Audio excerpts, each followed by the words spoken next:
Alors, je vais poursuivre sur la lancée de Matthieu 25.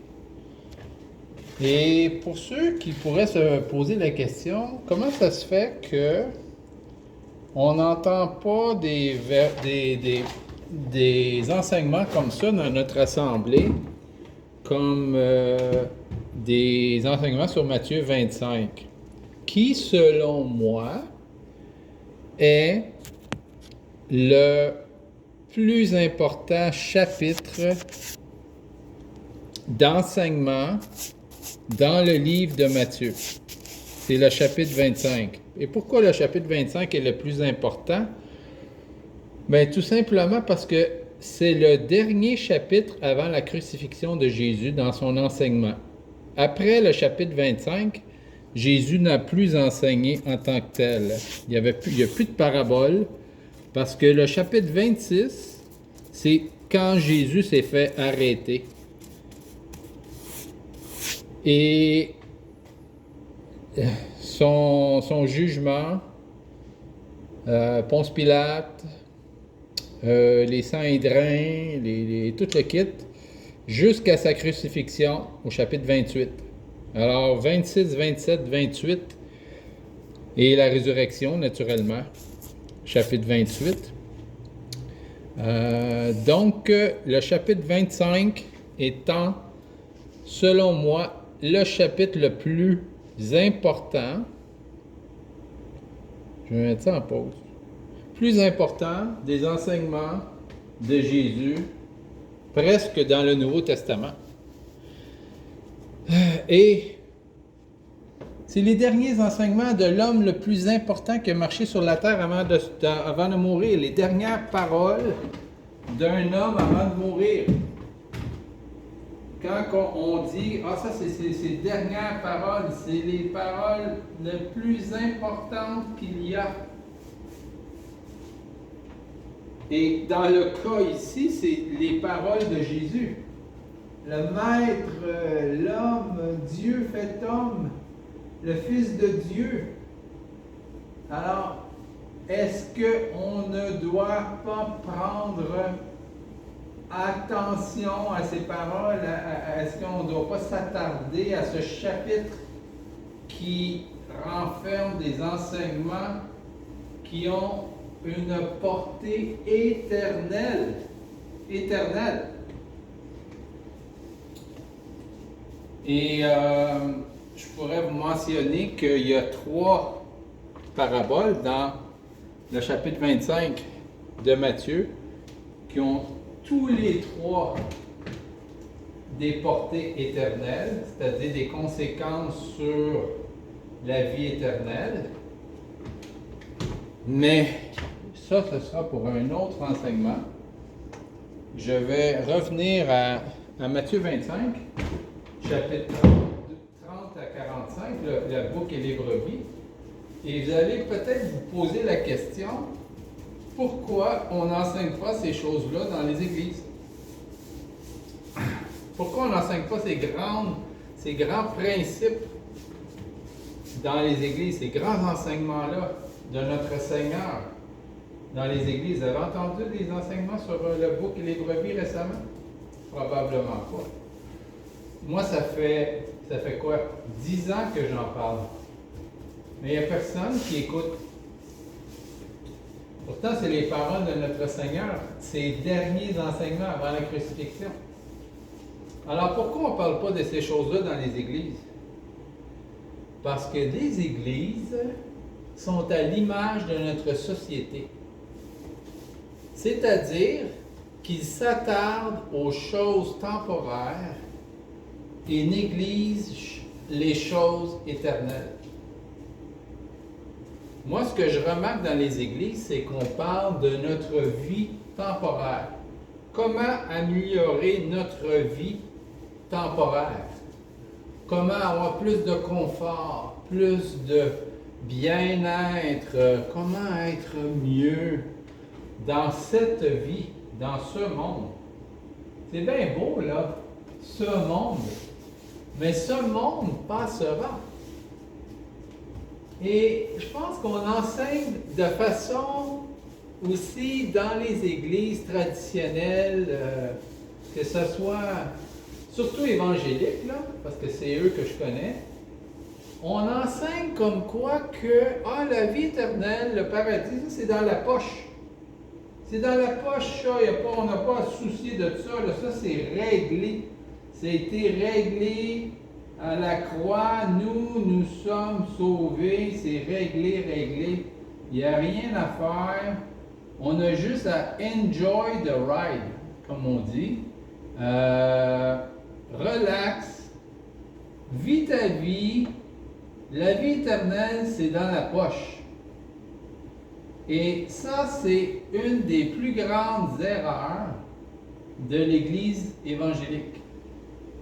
Une des plus grandes erreurs de l'Église évangélique parce que ce n'est pas dans la poche. Parce que c'est très clairement dit, celui qui persévérera jusqu'à la fin. Alors, il y a une condition. Persévérer dans la foi jusqu'à la fin sera sauvé. Mais là, le monde, ils vont dire, je persévère dans la foi, je vais à l'église à tous les dimanches, je lis ma Bible, bla bla bla bla. Alors, là, il faut revenir à qu'est-ce que la foi? Est-ce que sais-tu qu'est-ce que la majorité font?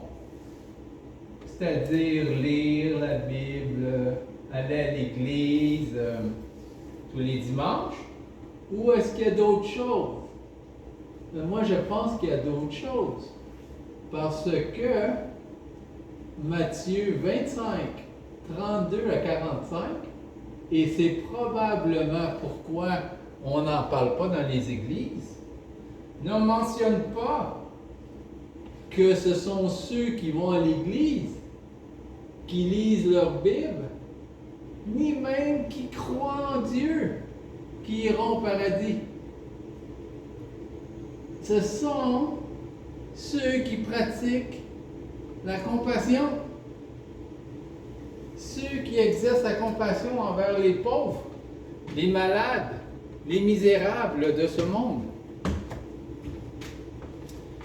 Et c'est comme ça que Jésus sépare les boucs des brebis. C'est comme ça que Dieu sépare ceux qui vont au ciel versus ceux qui vont en enfer. C'est pas rien. C'est ça le plus important. C'est savoir, est-ce que tu vas aller au ciel ou est-ce que tu vas aller en enfer? Et qu'est-ce que la foi? Ça redéfinit qu'est-ce que la foi. Parce que la Bible enseigne très bien que c'est par la foi qu'on est sauvé. Mais c'est quoi la foi? Ben c'est ça. C'est que Jésus l'explique, c'est quoi la foi?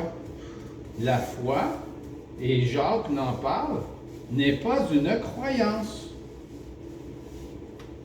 Les démons croient en Dieu et ils périssent, nous dit Jacques. Tu crois? Comment est-ce que Jacques il dit ça?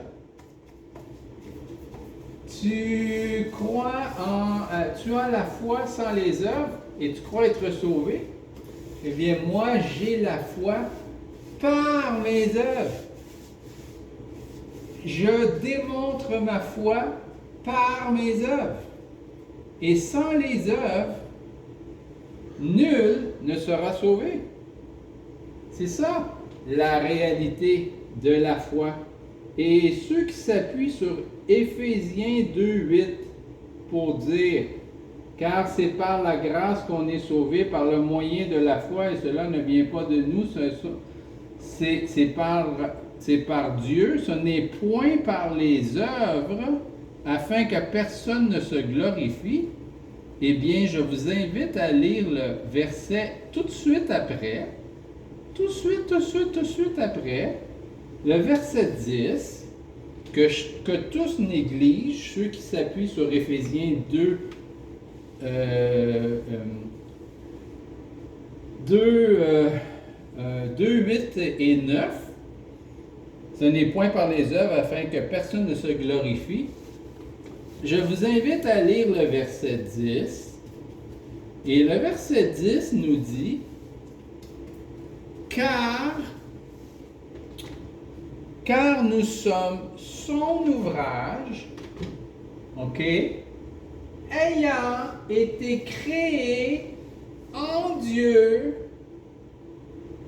pour de bonnes œuvres qu'il a préparées d'avance pour que nous les accomplissions.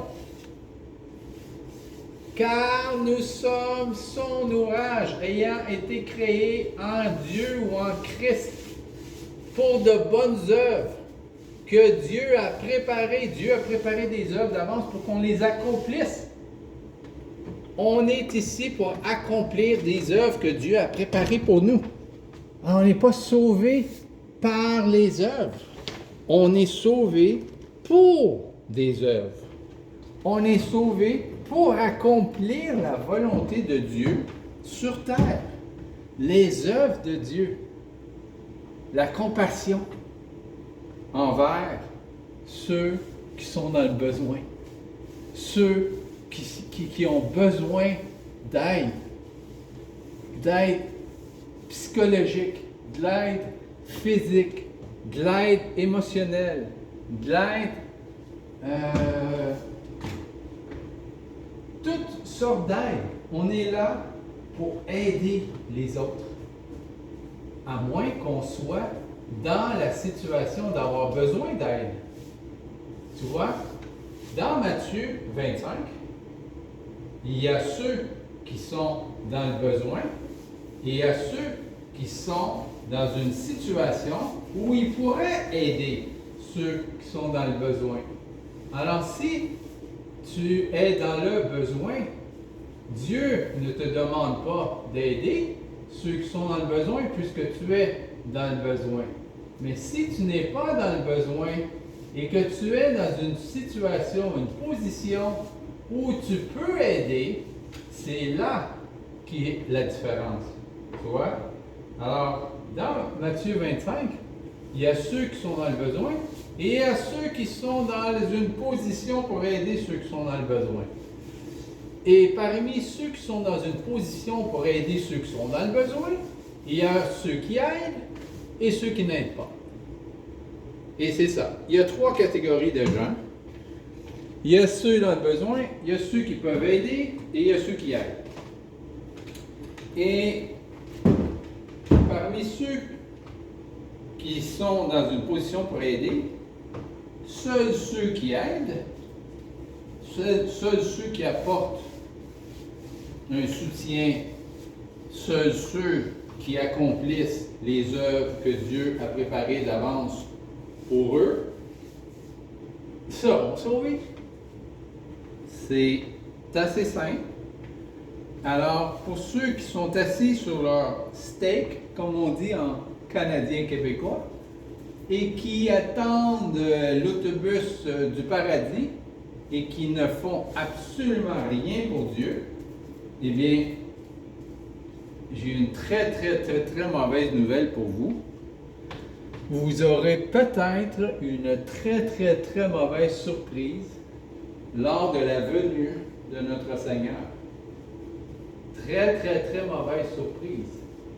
Vous allez peut-être vous retrouver dans la catégorie de ceux qui appellent Seigneur, Seigneur, mais qui vivent dans l'iniquité, qui vivent dans la nonchalance, qui vivent dans « je m'en fous de ceux qui sont dans le besoin, moi, je m'occupe de mes affaires, je vis ma vie et j'attends le ciel ou je m'en fous du ciel en fait. » Parce que la plupart des gens de ce monde ne se soucient pas des choses éternelles. Ils se soucient des choses de ce monde. Et c'est très tragique. C'est très tragique parce que cette vie n'est qu'un tremplin. C'est juste un passage. C'est un test. C'est seulement un test pour vous préparer à la vraie vie. Malgré que cette vie, elle est superbe. Si on a la chance d'être béni, si on a la chance d'avoir suffisamment à manger, la santé, les enfants, la famille, l'amour, etc. C'est merveilleux cette vie. Mais ce n'est que la préparation pour celle à venir. Ce n'est que la préparation pour celle à venir. Ce que vous allez faire dans cette vie va déterminer l'éternité qui s'en vient.